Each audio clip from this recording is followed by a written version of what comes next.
Hey guys, this is Hell Hades. This is another Raid Shadow Legends video. Guys, we have got another 10 times chance to pull champions this weekend. Nothing weird and wonderful like extra champion pulls, but again, they are throwing in some crazy champs. So this is probably like the fourth in a row now where I'm looking at them thinking, damn, these are crazy champions. They didn't used to do this. There used to be maybe like one top tier champion in these 10 times events. Now it's literally everyone. They're throwing in some real big hitters. So let's start with the epics. I'd say the epics are not as desirable, but they're not bad. So we've got to start with then Lord of the Falcons, Lodric Falconheart. I mean, he was released, I think he was part of a fusion or something, or he was definitely an easy to get champion. I think he was part of a fusion. Decrease attack A1. It's kind of nice for clan boss. Also kind of nice for Doom Tower bosses. Ally protection on his A2. So he's got a full cleanse, then ally protection. It's an okay ability, actually. It's not bad, again, for mainly Doom Tower, really. And then he's got a shield ability on his A3, which has got a 2-turn cooldown. Means that he is capable of keeping a shield up 100% of the time against a Scarab boss. So he's super good for Scarab. Generally good anyway. Hits for reasonable damage for an HP champion. Got a Doom Tower aura as well. Okay base stats. He's not a bad epic. I know when I did my guide on him, he did come in and do some work on clan boss. Came in and did some work on a couple of the Doom Tower bosses. So decent epic. Not going to set the world alight. We've got Burangiri. I really hoped there was going to be Taragi. I really want Taragi to try a new clan boss build that I want to do, but it's not. It's Burangiri, so it's the man with the flowing blue locks. Kind of reminds me of Blanca from Street Fighter 2 back in the day. Super cool animation on the hair. You got to say it. I love his hair.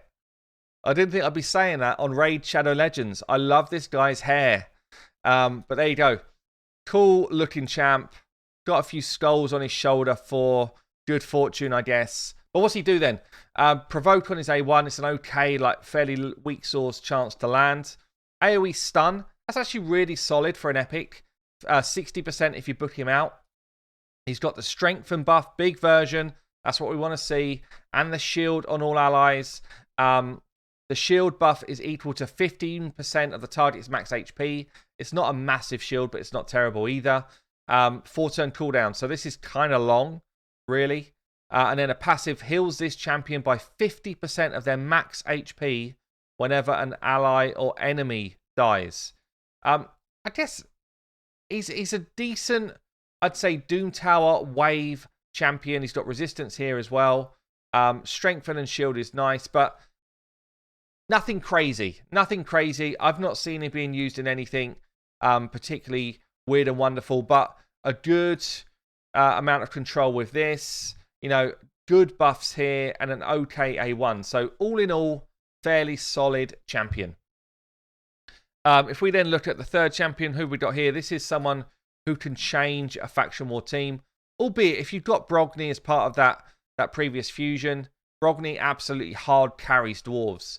But we do have up for grabs Melga, Steel Girdle. So Melga, high HP, good base stats, okay A1, nothing really too much going on there. Shield equal to 20% of this champion's max HP. I much prefer it that way round. If I'm in control of the shield with one champion's HP, I much prefer that to being in control based on everyone else's HP.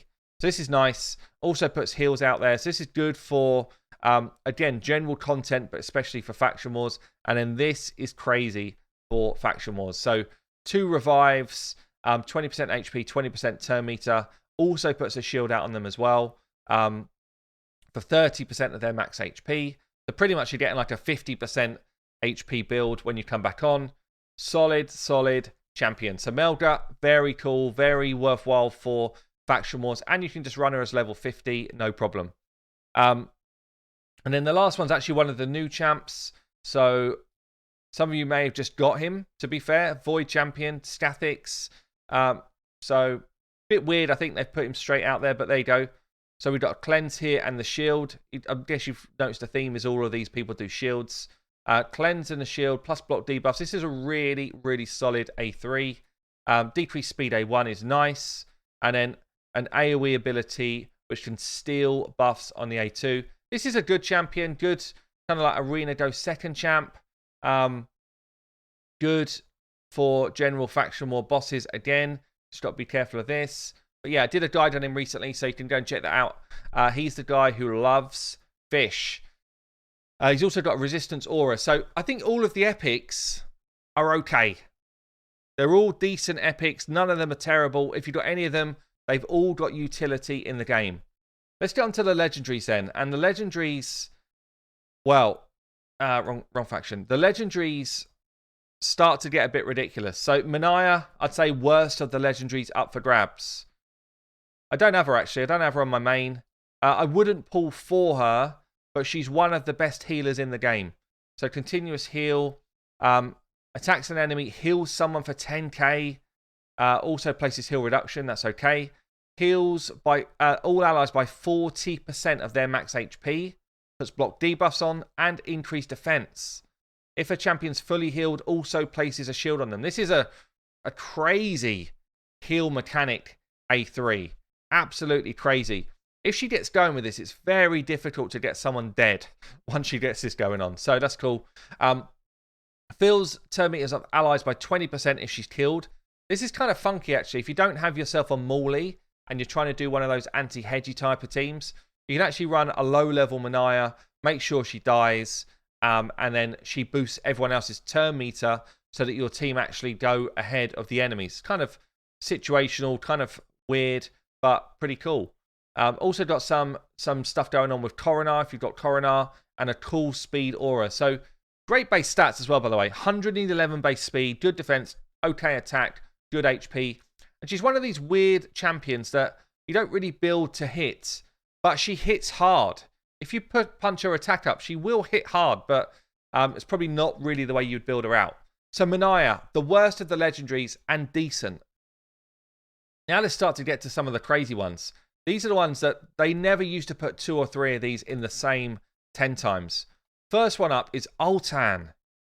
Altan is, I mean, arguably the best, but you throw Iron Brago into the mix and it's hard to not see Iron Brago as a really good, a different version of Altan, basically, but arguably the best decrease attack champion for clan boss in the game. If you're not running all of that unkillable mumbo jumbo, okay?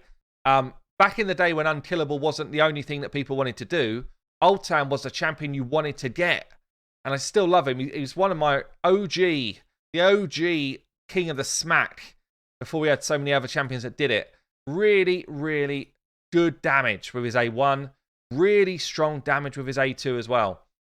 He does an increased defense on his A2. And if he smacks someone to death, then he also gets a shield for the team on his A2. So this is only relevant in kind of wave-based content, but it's still strong. I'm seeing people running Altan against level 120 hard Soraf. Yeah, so you're trying to reduce her attack. That's what his A1 does. You're trying to increase your own defense. Yes. And he's actually got a passive that if he kills someone, he revives a champion as well. So all sorts of stuff going on in his kit. Increased defense in all battles is nice as well. Great base stats. He's a really, really solid legendary champion. And as I say, if you're not running unkillable teams, he's one of the first on the team sheet. So Altan's in the mix. Then you've got Valk. I mean, damn, who doesn't want Valk? Even if you've got unkillable teams, surely you want to experiment at one point with a quality clan boss team. Valk enables so much in this game. She is insane in this game.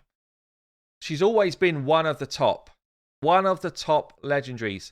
I must admit, Brogni right now is fighting her for that spot for sure, because Brogni brings all sorts of weird stuff, but Valk can bring a shield for your whole team plus counterattack, and the shield scales with her defense.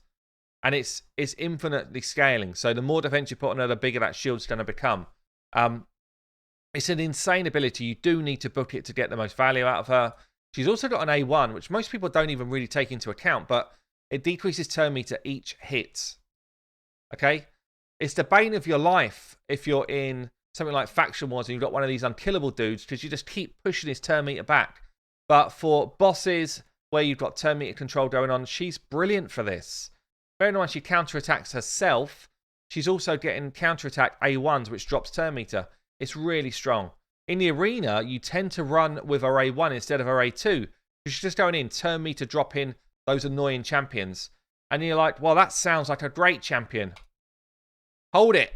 We've also got a passive. And this passive is not to be laughed at either, because every time someone's buffing on the enemy team, she's pushing back their turn meter, pushing it back, and she's increasing her own. It's a crazy passive. It's one of the best passives in the game, I think. If you're looking to try and find a way to bump yourself in front of the enemy team in the arena, this is the passive that can do it. So really, really cool champion. Still one of the best champions in the game. Even with all of that unkillable nonsense going on, she's still one of the best. So Valk, up for grabs. And then for the Void Legendary, I'm damned if it's not Sir Nick. So if you do want to get involved in that unkillable nonsense, then bam, Sir Nick's an option. But he also brings an absolute slamming A2 with a shield coming off of it for the damage that he does. So this is on a 3-turn cooldown. It's one of the hardest hitting HP-based champion moves in the game. There's only one who rivals it, really, and he's coming out like tomorrow or something. So, or today maybe. So yeah, Sir Nick can be your nuker, can be your protector. Awesome for Spider. Great for Doom Tower waves. I use him for my like high-level Doom Tower waves. Freeze on his A1. Can't be resisted, so he doesn't need any accuracy in his build. Unkillable and heals on his A3. Good aura, good stats. He's a beast. So I'd say 3 out of the 4 legendaries, absolute beasts. Are you going to pull shards? Well, it looks like the fragment event is going to start before this goes on as well. So you're probably going to pull shards if you want that fragment champion anyway.